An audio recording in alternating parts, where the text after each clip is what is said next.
Ciao amici di Addicted to Games e benvenuti in questo nuovo video. Io sono Michele e perdonatemi se oggi sono in pigiama, ma è già da qualche giorno che sto investendo tantissime ore di sonno per lavorare a questa nuova intro per il canale. È da qualche anno che non utilizzavo più introduzioni ai miei video e sinceramente volevo un po' aggiornare questa cosa, quindi mi sono messo al PC e ci ho lavorato un po' sopra. Ho utilizzato come base di partenza la mia immagine di profilo YouTube, l'avatar che mi ha realizzato qualche mese fa il buon Electric Peo, che saluto, ciao, e quindi l'ho un po' animata. Ora, l'animazione secondo me è venuta abbastanza bene, fatemi sapere cosa ne pensate, anche della musica che ho messo in sottofondo, però non so decidermi su quale background, su quale immagine di sfondo utilizzare all'animazione. Ok, quindi datemi il suggerimento che volete.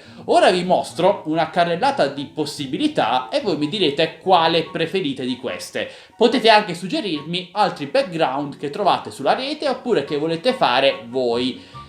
Sbizzarritevi, ditemi un po' qui sotto nei commenti cosa pensate sia meglio. Io magari pensavo anche a qualche sfondo animato, non so se può starci bene, oppure a uno sfondo che varia in base alla tipologia di video, quindi droni, smartwatch, unboxing, videogiochi, non so, ho ancora le idee un po' confuse, però l'animazione è completa e spero vi piaccia. Fatemi sapere, votate oppure datemi dei consigli, io sono qui ad ascoltare quello che mi direte. Spero vi piaccia, vi lascio alla nuova intro. Ciao, vado a cambiarmi.